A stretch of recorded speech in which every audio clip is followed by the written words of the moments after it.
Percayakah Anda dengan keajaiban? Zaman dulu dalam kisah para nabi, kita membaca bagaimana Tuhan melakukan banyak keajaiban untuk menolong umatnya. Tapi apakah mungkin keajaiban ini terjadi di zaman modern? Nah, untuk menjawabnya, mari kita lihat beberapa contoh keajaiban yang pernah terjadi di zaman dulu. Apa yang Anda ingat? Tongkat Musa berubah jadi ular. Air berubah menjadi anggur. Sedikit roti dan ikan berubah menjadi banyak dan memberi makan banyak orang. Apa beberapa persamaan di antara keajaiban tersebut? Ada 3. Yang pertama, ada kondisi sebelum dan setelah. Kedua, ada perubahan kualitas dari mutu yang rendah ke mutu yang lebih tinggi atau menjadi lebih banyak. Ketiga, semua keajaiban itu dilakukan oleh Tuhan atau orang yang ditunjuknya. Dengan 3 definisi ini, kita bisa mengatakan bahwa bahkan pada zaman modern pun, keajaiban bisa saja terjadi. Dan medianya adalah kata-kata. Jangan anggap remeh kekuatan kata-kata. Sabda Tuhan mengatakan pada mulanya adalah firman. Memang firman yang dimaksud di sini adalah pribadi yang dilantik Tuhan. Tapi firman dalam pengertian yang aksara kan artinya kata-kata. Pengaruh kata-kata sangat luar biasa. Kita mungkin pernah mendengar orang mengatakan kalau luka fisik itu bisa sembuh. Tapi luka batin atau luka emosi akibat kata-kata seseorang akan bercokol untuk waktu yang sangat lama. Artinya, kata-kata positif maupun negatif memiliki kekuatan yang luar biasa. Berkata-kata atau berkomunikasi memenuhi kriteria sebagai keajaiban.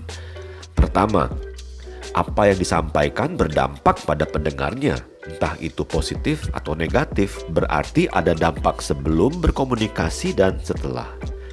Kedua, ada perubahan mutu akibat dari komunikasi tersebut. Seseorang menjadi bersemangat atau bahkan loyo dan jatuh berkeping-keping. Ketiga, sang komunikator menjadi media kebaikan atau keburukan. Kata-kata memiliki pengaruh yang luar biasa. Dalam bahasa Inggris, kata itu adalah words. Kalau S-nya dipindahkan ke depan, menjadi sword, artinya pedang. Kata-kata yang menusuk batin dan sanubari akan menghancurkan dan melenyapkan harapan. Kata-kata yang menyemangati akan membangun keyakinan dan optimisme.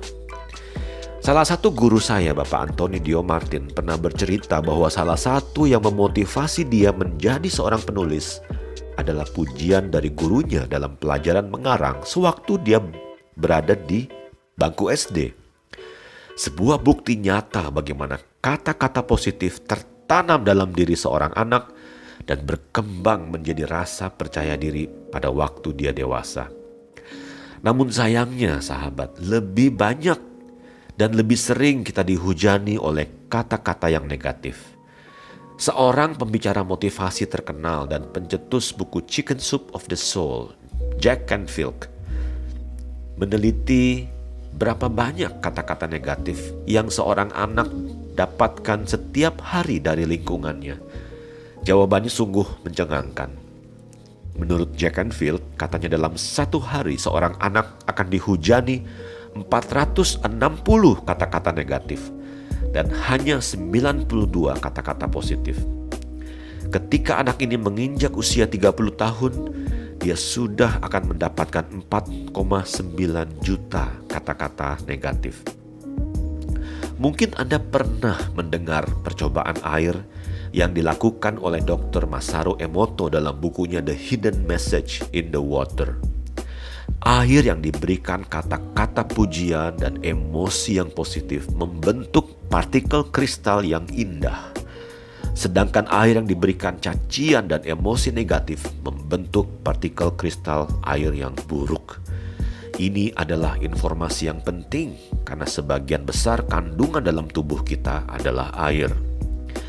Dari kata-kata isi hati seseorang bisa kebaca. Dari kata-kata, kualitas seseorang bisa terlihat. Dari kata-kata, kesan orang terhadap diri kita bisa terbentuk. Bagaimana perasaanmu kalau ada orang yang ngomongnya lebih banyak "nggak bisa lah, nggak mungkin lah, nggak yakin lah"? Apakah ada orang yang senang berada di dekatnya?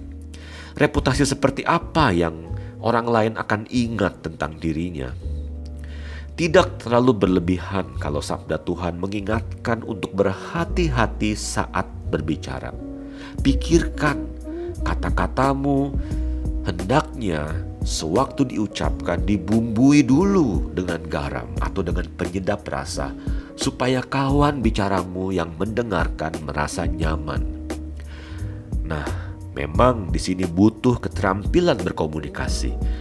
Tapi inti dari komunikasi adalah ketulusan hati dan cinta kasih. Misalnya ya, kalau anak kita berulah, dia mungkin menangis, menjerit-jerit di mall. Sebagai orang tua, kita tentu tidak menyukai perilaku tersebut. Tapi perasaan tidak suka itu tidak berubah menjadi benci kan?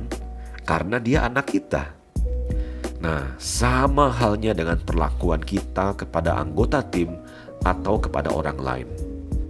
Ketika mereka melakukan kesalahan, kita tidak menyukai kesalahan itu.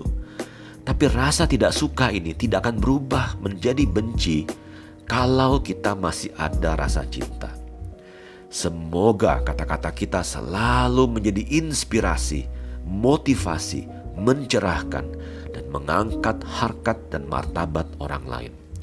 Karena kalau kita melakukannya, kita menciptakan keajaiban. Orang yang tadinya loyo jadi semangat. Orang yang tadinya rendah diri jadi percaya diri. Orang yang tadinya ragu jadi yakin. Nah, kalau kita bisa memberikan pengaruh positif seperti itu, maka kita menjadi sarana Tuhan dalam menyebarkan kebaikan kepada orang lain. Jadi sahabat, gunakan kata-katamu untuk menciptakan keajaiban.